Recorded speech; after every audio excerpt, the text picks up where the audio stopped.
What's up, YouTube? What up, YouTube? Welcome to another episode of Creativity Unsheathed. I'm Oliver, And I'm Nino. and yes, we are brothers. Snick. And this is a show where we feel you always gotta sharpen your tools. Yes. And today we're looking at Wolverine. And this particular story, why we're looking at it, because this is the story arc where Wolverine finally kills Sabertooth. Ooh. Right. And this was written by Jeph Loeb. Everyone knows who Jeph Loeb is, but for those who don't, he written some Long Halloween, Batman and Superman. right? And with the late great Tim Sale, Jeph Loeb worked with him in the Long Halloween, Yeah. Dark Victory, Daredevil Yellow. Oh. And then Jeph Loeb working with Jim Lee on that Batman run. Yeah, the Batman. That was a good one. So, and then of course him being executive producer on Smallville and all of those shows. So, this guy is well known, and I think he changed the game on Eternal Monologue. Yeah, we got to see him too, huh, at the con? Yeah, he was there at Fan Expo. Yeah. Fan Expo of 2022 in San Francisco. He was there with Jim Lee, Liam Sharp, Steven Segovia, Ben Temple-Smith, Simon Bisley, and then you have Simon Bianchi. I think during this time, he was one of the young gun artists that was just coming into Marvel. So I guess given that job on Wolverine, was more recognized with his work on Astonishing X-Men. Right. The one that worked with Warren Ellis. Oh yeah. That was a good run. I like Simon Bianchi's art. It's more digestible than Alex Ross. Right. I feel like Alex Ross is like that Norman Rockwell of comics, and it's not really comics. Right. It's too realistic. Yeah. I know what you mean. And I think Simon kind of just adds that in between. It's like it's just right there for my flavor. So in this story arc, we said that Wolverine finally kills off Sabertooth. And for spoiler alert, we're going to do a little something different. So again, spoiler alert, we're going to go on the last issue and we're going to show you on how that happens. Right.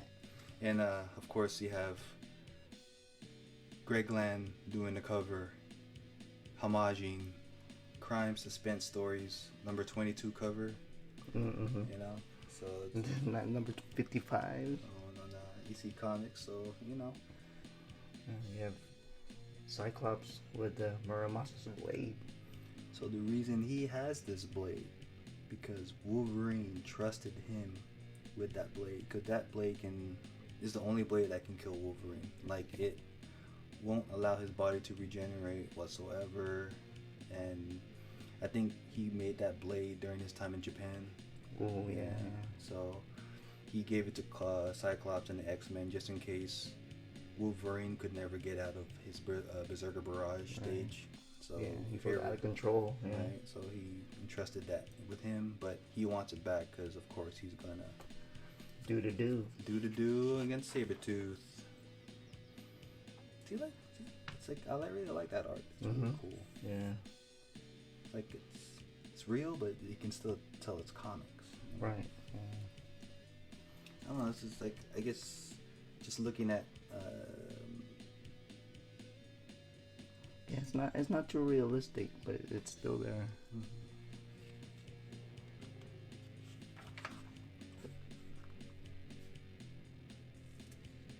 Nice one. It's pretty good details. Is he doing a Scott Hall impersonation here? Oh yeah, like ooh, yeah. So Wolverine is allowing Emma to go into his mind and to prove to Scott why he needs a blade, and to tell, show the reasons why he needs to kill Sabertooth, because it's not the X-Men code, but Wolverine has no code. Right. So she's given the truth in Logan's head, and of course she barfs and can't stand the horror that Sabertooth. It's too much. So it's only right. Come on, he even kills Wolfsbane from X Factor. Yeah. Oh. Yeah, it's crazy.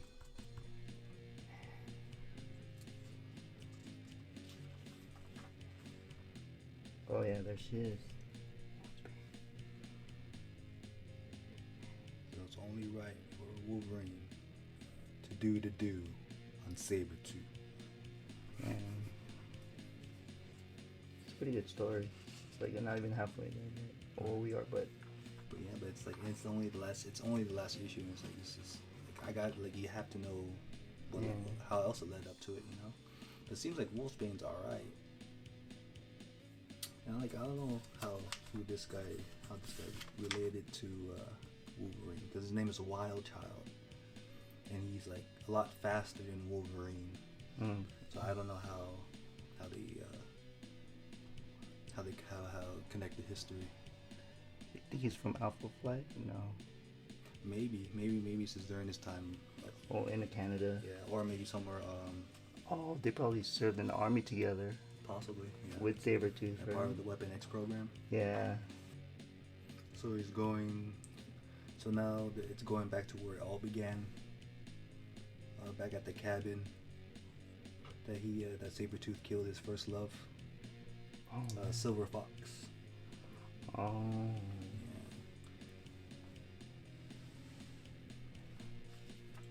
So he's doing his pre-samurai ritual. Yeah, you forget like he is a samurai. Yeah, right. Like he took that journey into Japan.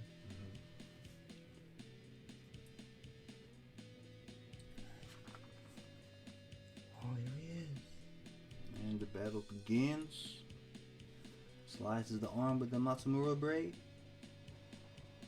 And he's like, what the? Oh man. Impossible. Can't regenerate. That's cool. The blade. Yeah, really. Panel.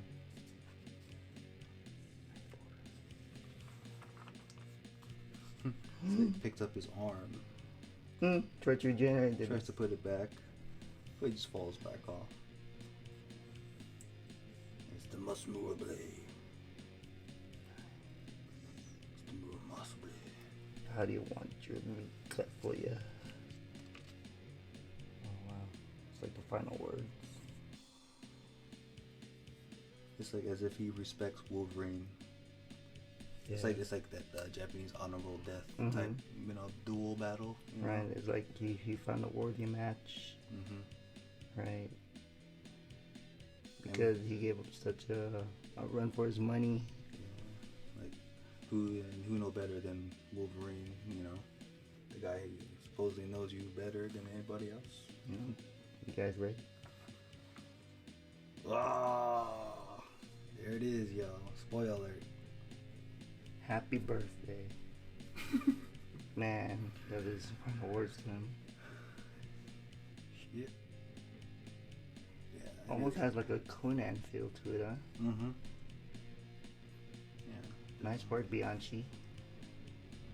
It's pretty cool. I like his textures, his gloves. It's pretty good. Traditionally, I just wonder like the process. I think there's somewhere he does like a blue pencil, and then he goes in there with the grays, and Copics and stuff. But Money shot. double page. I wonder how long it took him to do all this. So he said, I thought about burying him, but he let the wolf do it. Let the wolf take care of him. Wolverine. And there's Wild Child once again. He's trying to figure out why he's after him. Who the fuck are you talking about? Who? The fuck? What are you talking about? We get a little flashback scene here from Wolverine's past, it seems. Like all collected in one. Like Vivica A. Fox. Yeah, that's a pretty good, Storm. Yeah.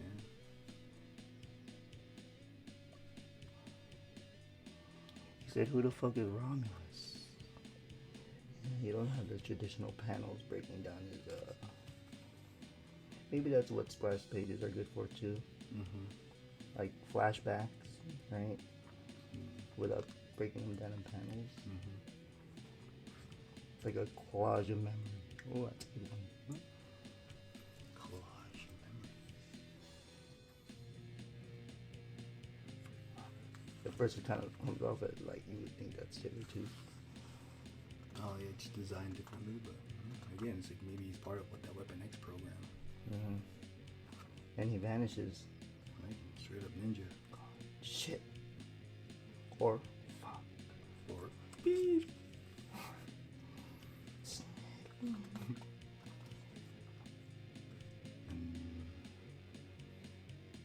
The end for now.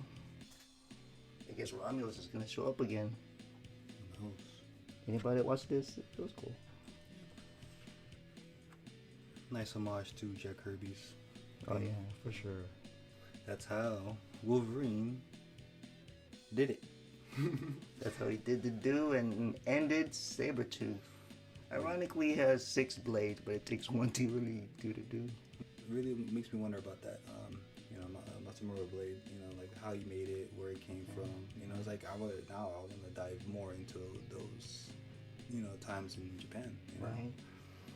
And like what if that blade also made Blade's blade, and they can kill vampires and supernatural whatnot. Right. Miscellaneous out and about. You know what I mean? Yeah, for sure. Yeah, we spoiled it for you all, but it's like, if you are those type of Wolverine readers, fan, yeah. Wolverine readers or fans that still want to know the beginning or how it leads up to that ending, yeah, feel free to grab it. It starts from issue 50 all the way to issue number 55. It's a good story arc if you're getting into Wolverine. Yeah, it's definitely a history mark for Wolverine and Sabertooth and the whole X-Men mythology. Oh, yeah, for real, they've been a rival at each other's throats for years. Yeah, so he finally does that here. So if you guys find this in the wild, in whatever bin that you find him in, feel free to save it, give it a good home. And, support Jeph, Loeb, Simon, Bianchi. We're gonna end this episode with a motivational quote for y'all to go forward with, and this one is by Federico Pena, and he goes, "You can make a difference. You can change the world because you are the difference. You are the world." Nice. And I don't know how much real that can be, because like what Wolverine did here is that Sabertooth changed his world by killing off the people that he loves close to him. Right. And for Wolverine or just Logan to come to amends with that past, he has to change Right. that part of his world. And he has to change Sabertooth's actions, right? By killing him off. Right. Like this can't go on. And even Sabertooth at that moment, like, yeah, I know I have to change, or like my actions, it has to be redeemed. And Wolverine was the right person to do that, just knowing their history together. Right, and that's why I think Sabertooth respected that. Like, only him can do it. Yeah, and take that forward for you in your life and on your journey in your world, and the failures that it makes you who you are. Yeah, right. It'll help build up to that change in your world. Yeah. So we're gonna end it here, and till next time. So until next time, y'all. So y'all stay good, be good, do good. Peace. Peace.